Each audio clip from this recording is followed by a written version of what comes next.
From Wish TV and the All Indiana Podcast Network, this is the News 8 Daily 8 Podcast, a Wish TV News 8 update. Hi, this is Hannah Mordo, and this is your News 8 Daily for Monday, October 21st. Sunny and warmer weather ahead. Highs could reach the mid-70s today. We're off to a great start this morning in the 50s. It is dry. It is beautiful. So enjoy it while it lasts. Today I have some very exciting news to share. Starting in May of next year, 2025, Ireland's flag carrier, Aer Lingus, will provide nonstop service to Dublin from Indianapolis. Breaking news, the announcement this morning around 9 a.m. from Governor Holcomb. Direct flights nonstop from Indianapolis International Airport to Dublin, Ireland. Aer Lingus will offer the flights 4 days a week starting next May. The governor says it's part of his agenda to connect Indiana businesses to critical European markets. We'll have more on this developing story on wishtv.com. The judge in the Delphi Murders trial warns long days lie ahead for the jury as she gavels court back in session this morning.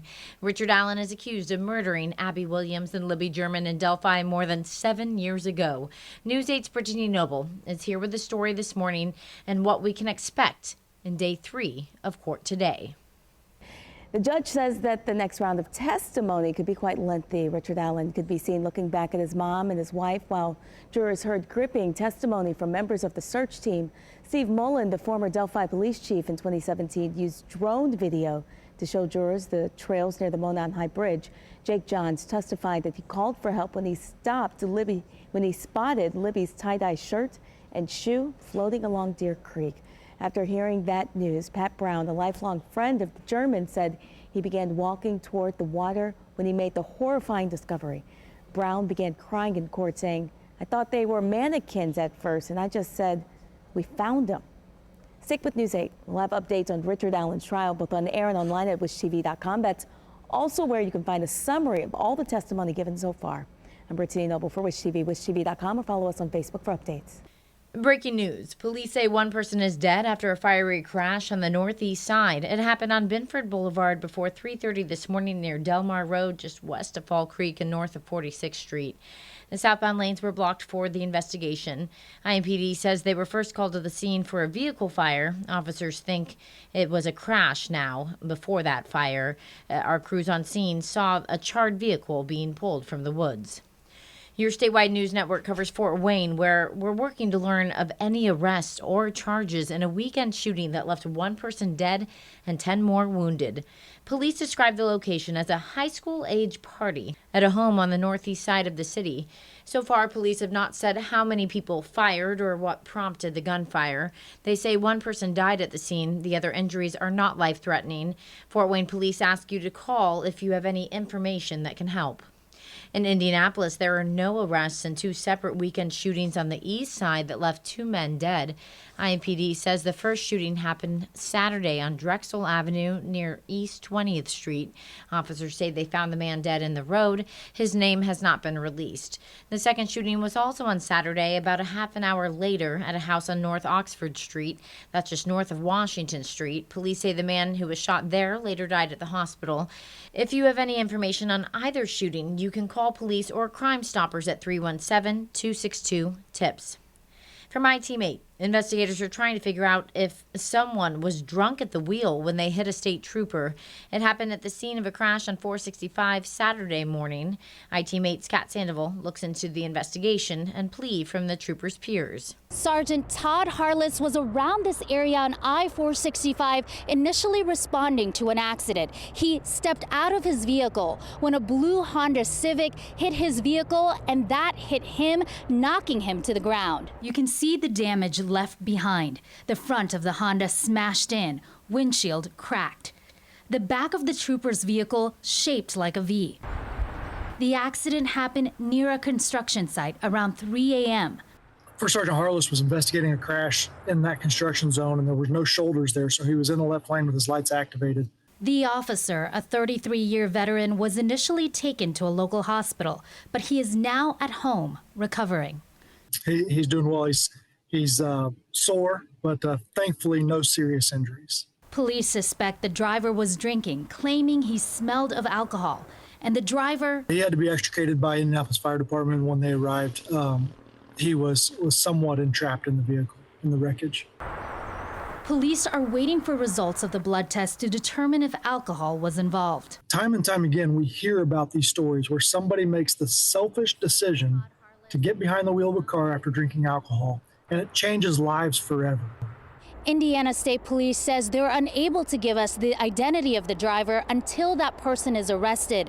Right now, that driver is currently healing at a nearby hospital. Reporting in Indianapolis, I'm Kat Sandoval, IT Mate, Wish TV, wishtv.com, or follow us on Facebook for updates. In Colts watch, with little offense, the team pulls out a win over the Dolphins. The Colts' only touchdown of the game was in the third quarter on a run from Tyler Goodson. It was his first career NFL touchdown.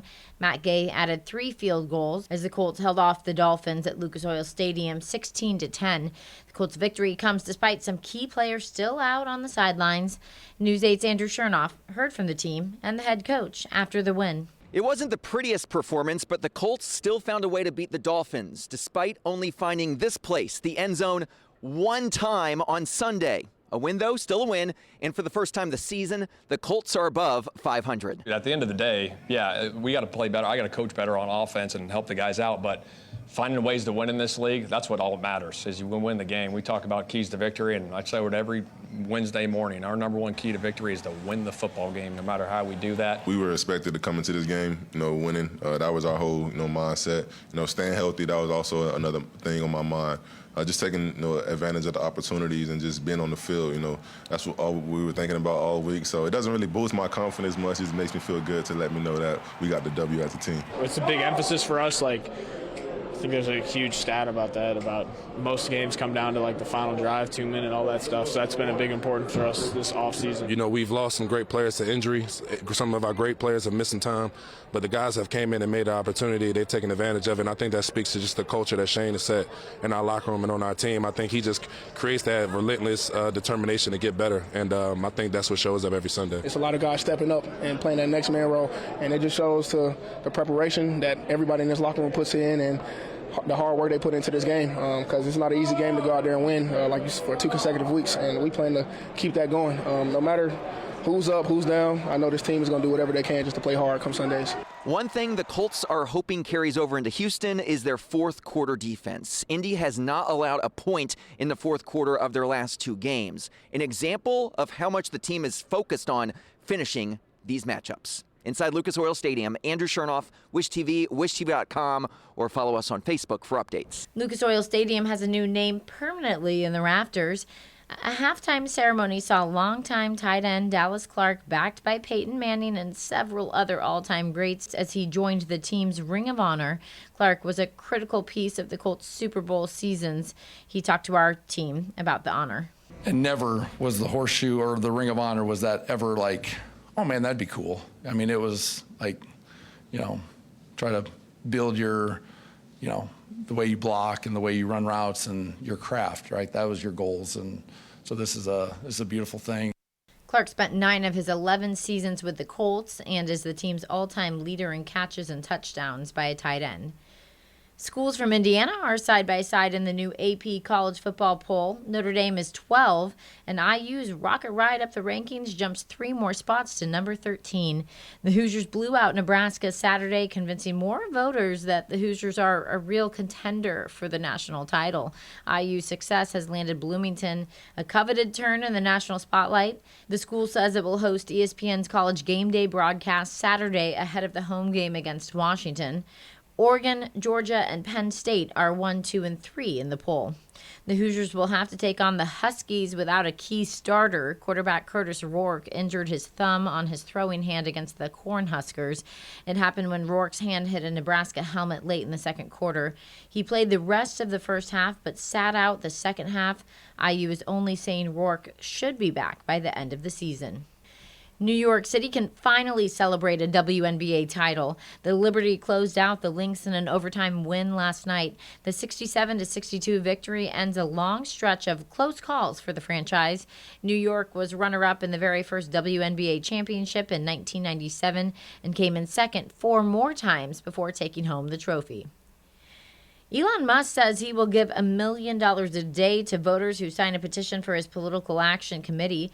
Musk is campaigning for Donald Trump. The petition supports the First and Second Amendments. Critics contend that Musk's cash handouts are a violation of campaign finance rules. Musk says the giveaways will go until Election Day, November 5th. Here's Jane King now with your business headlines and a potential deal between Boeing and its workers on strike.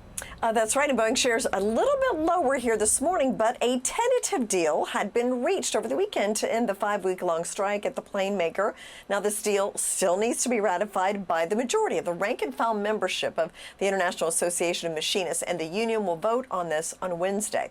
Well, Girl Scout fees will soon almost triple in price. The prices will go from $25 to $65 a year. It's a two-step increase that will be spread across 2 years. The steeper fees will help the Girl Scouts avoid having to scale back or eliminate some of the organization's services. Now, despite the popularity of the famous Girl Scout cookies, which do generate about $800 million a year, the national organization projected a net loss of about $5 million this year.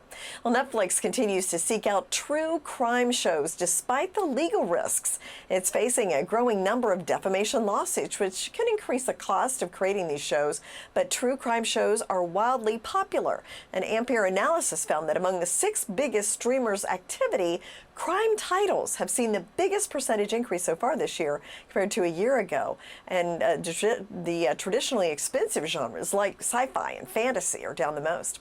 Well, thawing out the turkey for Thanksgiving, one of the most challenging parts of the process, but Butterball is coming to the rescue. The country's largest turkey producer unveiled a new cook from frozen turkey that only has 2 steps: unwrapping the turkey and putting it in the oven. The innovative offering also cuts out on other annoying parts of the turkey making process. It doesn't need basting, brining, or seasoning. Butterball made a specially formulated brine that keeps the meat moist during the roasting process. So they really hope to lessen the intimidation for first-time Thanksgiving hosts. Stocks set more records on Friday. The S&P 500 closed higher. Dow was at a record 2, but we are looking a little bit lower for the start today. Live from the NASDAQ market site, I'm Jane King. Back to you.